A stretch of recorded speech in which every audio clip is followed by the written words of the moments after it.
Welcome to Viewpoint on Ukraine today. I'm Tamara Rosevan. Joining us to discuss the situation in eastern Ukraine is Ihor Kabanenko, a retired admiral and now the president of Ukrainian Advanced Research Project Agency. Welcome to Viewpoint. So Russia has staged massive military exercises on its border with Ukraine. Over 9,000 troops were involved.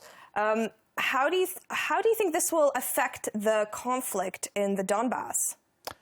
From my perspective,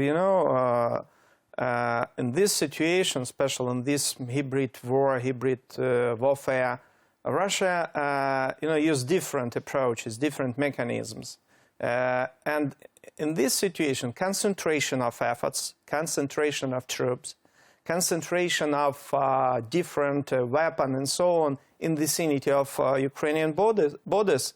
It means that Russia intend to threaten us, or in some development of situation can make aggression, can fight very intensive against our armed forces, against our troops, against Ukraine. So we know from the history, from military history, we know a lot of indicators, but evidence about preparation for war. Operational, not tactical, but operational exercises, strategic exercises, what we right now see in the vicinity of our borders, because a lot of troops involvement of airborne troops, offensive, with transport aviation, strategic airlift, offensive. So in your opinion, is Russia preparing for war? Russia right now, this concentration of, I would say what this concentration of forces, those exercises, it means increasing of level of readiness, increasing of threats. There are indicators in terms of preparation for war, real indicators. And not only here in Ukraine, also we see some concentration of military power. Also, probably what Belarus also conduct exercises with involvement of middle-range missiles, SS-21, with involvement of multiplier launch rocket systems, also in the vicinity of our borders. So, my opinion, what this is, speaking of, this is concentration of military power. This is concentration on different direction, on different areas. It means in the vicinity of borders. It means of increasing of threats of war.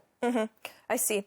Now, speaking about the conflict in the east, in the Donbas, hotspots still include area north of Horlivka, Zaitsevo, near Donetsk, near the airport, Debaltsevo as well, and the Komentarnovo village. Now, are these strategically important in your opinion? Different areas, from my perspective, are important for enemy. But not only what you said, what you mentioned in the vicinity of Donetsk. From my perspective, also, this is also a hybrid war with concentration of some efforts on some directions to not only for creation of tensions or escalation of violence in some direction, but this is also a possibility for enemy to follow some hidden actions on other directions. Now, what would those hidden actions be then? From my perspective, very important right now, not only Donetsk. Donetsk is an important area in terms of, possible strategic direction of development, this situation. But from my perspective, also we have to pay more attention on south direction, in the vicinity of Mariupol, because we know what Russians, they want to create so-called corridor to Crimea in the vicinity of... Mariupol is a port city. Now, do you see this becoming a kind of a point where they would funnel weapons and people? Yes. I think with this area more important right now, because you know, when enemy concentrates some tactical efforts on some areas, it doesn't mean we need clarify resources, need clarify reserves, special operational and strategic reserves in this direction. From my perspective, if we will analyze this situation, this vicinity of Donetsk, yes, of course, this is important area because enemy want to create more area in the vicinity of Donetsk, of their control, because we know what those situation in the vicinity of Donetsk. It's very close, you know, our troops to Donetsk and. So let's talk about these recent reports by the OSCE, the Special Monitoring Mission. They frequently record these flare-ups in these regions and others. Now, could this mean that there's a frozen conflict now at hand? Some elements of frozen conflict we can find here, but you know, frozen conflict, it's a static situation. Right now, it's not static; it's dynamic. Some elements on some areas of Donetsk and Lugansk Oblast, we can find some elements of frozen conflict, but it's on another areas, on another directions. They are not. They don't exist. And this is again, this new style of new generation of warfare. And if it's not in the Ukrainian interest to have a frozen conflict. I think it's not from my perspective, it's not a good solution of this situation, because frozen conflict means what in some time, and this conflict can be activated, and again it would be, you know, a very intensive phase and very intensive fight. Frozen conflict doesn't mean what this is frozen forever. But it's lasted for over 22 months, and it doesn't seem to be quite ending anytime soon. In your opinion, what does the Ukrainian government need to do to end it? To work in different spheres, because this war means war in different areas, not only in diplomatic or political area. This is also military conflict. I mean, open actions, open fight, but also hidden actions, special operation forces, information warfare, and so on. Economic something. To